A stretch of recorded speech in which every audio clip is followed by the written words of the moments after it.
Alice's Adventures in Wonderland by Lewis Carroll, Chapter 3 A Caucus Race and a Long Tail. They were indeed a queer-looking party that assembled on the bank, the birds with draggled feathers, the animals with their fur clinging close to them, and all dripping wet, cross, and uncomfortable. The first question, of course, was how to get dry again. They had a consultation about this, and after a few minutes it seemed quite natural to Alice to find herself talking familiarly with them, as if she had known him all her life. Indeed, she had quite a long argument with the Lorry, who at last turned sulky, and would only say, "I am older than you, and must know better." And this Alice would not allow without knowing how old it was, and, as the Lorry positively refused to tell its age, there was no more to be said. At last the Mouse, who seemed to be a person of authority among them, called out, "Sit down, all of you, and listen to me. I'll soon make you dry enough." They all sat down at once, in a large ring, with the Mouse in the middle. Alice kept her eyes anxiously fixed on it, for she felt sure she would catch a bad cold if she did not get dry very soon. "Ahem," said the Mouse with an important air, "but you already. This is the driest thing I know. Silence all round, if you please." William the Conqueror, whose cause was favored by the Pope, was soon submitted to by the English, who wanted leaders, and had been of late much accustomed to usurpation and conquest. Edwin and Morcar, the Earls of Mercia and Northumbria. "Ugh," said the Lorry, with a shiver. "I beg your pardon," said the Mouse, frowning, but very politely. "Did you speak?" "Not I," said the Lorry hastily. "I thought you did," said the Mouse. "I proceed," Edwin and Morcar, the Earls of Mercia and Northumbria, declared for him, and even Stigand, the patriotic Archbishop of Canterbury, found it advisable. "Found what?" said the Duck. "Found it," the Mouse replied rather crossly. "Of course you know what it means." "I know what it means well enough. When I find a thing," said the Duck, "it's generally a frog or a worm. The question is, what did the Archbishop find?" The Mouse did not notice this question, but hurriedly went on, "Found it advisable to go with Edgar Atheling to meet William and offer him the crown." William's conduct at first was moderate, but the insolence of his Normans— "How are you getting on now, my dear?" it continued, turning to Alice as it spoke. "As wet as ever," said Alice in a melancholy tone. "It doesn't seem to dry me at all." "In that case," said the Dodo solemnly, rising to its feet, "I move that the meeting adjourn, for the immediate adoption of more energetic remedies." "Speak English," said the Eaglet. "I don't know the meaning of half those long words, and, what's more, I don't believe you do either." And the Eaglet bent down its head to hide a smile. Some of the other birds tittered audibly. "What I was going to say," said the Dodo in an offended tone, "was that the best thing to get us dry would be a caucus race." "What is a caucus race?" said Alice. Not that she wanted much to know, but the Dodo had caused as if it thought that somebody ought to speak, and no one else seemed inclined to say anything. "Why," said the Dodo, "the best way to explain it is to do it. And, as you might like to try the thing yourself, some winter day, I will tell you how the Dodo managed it. First it marked out a race course, in a sort of circle, the exact shape doesn't matter, it said, and then all the party were placed along the course, here and there.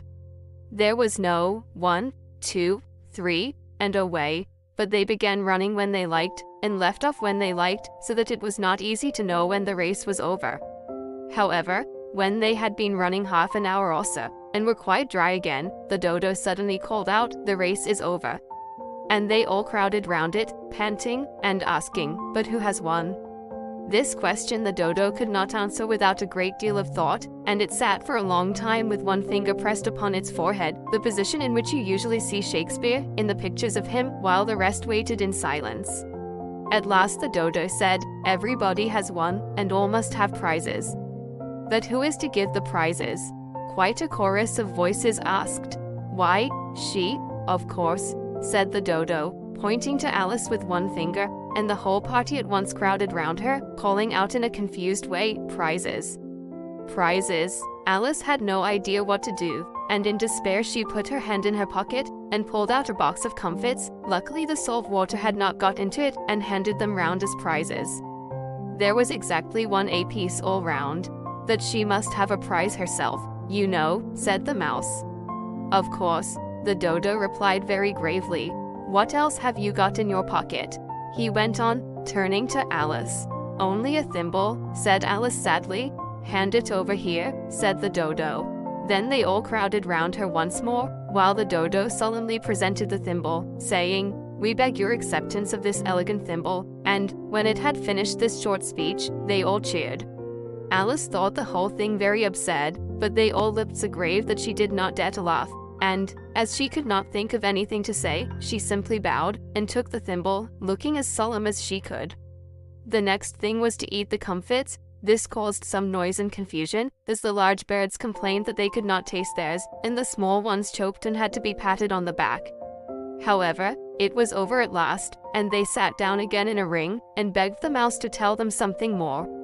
"You promised to tell me your history, you know," said Alice, "and why it is you hate C&D, she added in a whisper, half afraid that it would be offended again. "Mine is a long and a sad tale," said the mouse, turning to Alice and sighing. "It is a long tale, certainly," said Alice, looking down with wonder at the mouse's tail, "but why do you call it sad?"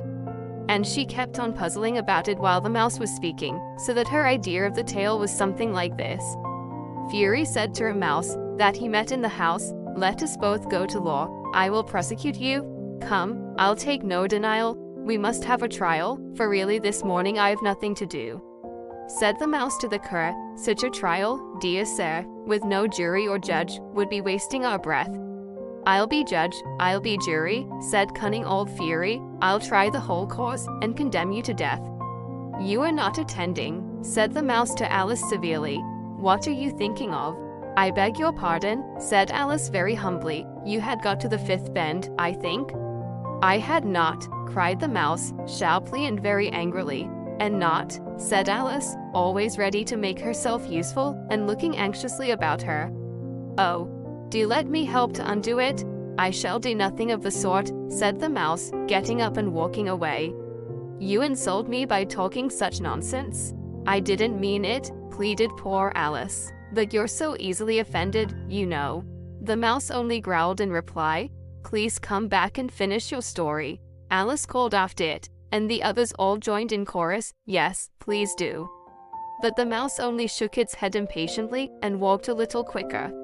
"What a pity it wouldn't stay," sighed the Lory, as soon as it was quite out of sight, and then Old Crab took the opportunity of saying to her daughter, "My dear, let this be a lesson to you never to lose your temper."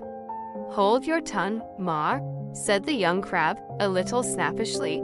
"You're enough to try the patience of an oyster. I wish I had our Dinah here, I know I do," said Alice aloud, addressing nobody in particular. "She'd soon fetch it back." "And who is Dinah, if I might venture to ask the question?" said the Lory. Alice replied eagerly, for she was always ready to talk about her pet. "Dinah's our cat.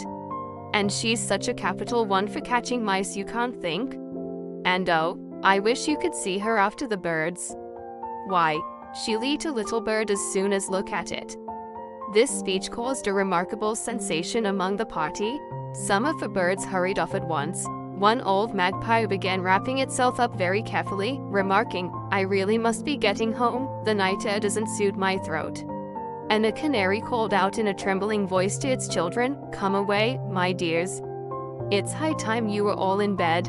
On various pretexts they all moved off, and Alice was soon left alone. "I wish I hadn't mentioned Dinah," she said to herself in a melancholy tone. "Nobody seems to like her down here, and I'm sure she's the best cat in the world. Oh, my dear Dinah, I wonder if I shall ever see you anymore." And here poor Alice began to cry again, for she felt very lonely and low-spirited. In a little while, however, she again heard a little pattering of footsteps in the distance, and she looked up eagerly, half hoping that the mouse had changed his mind and was coming back to finish his story.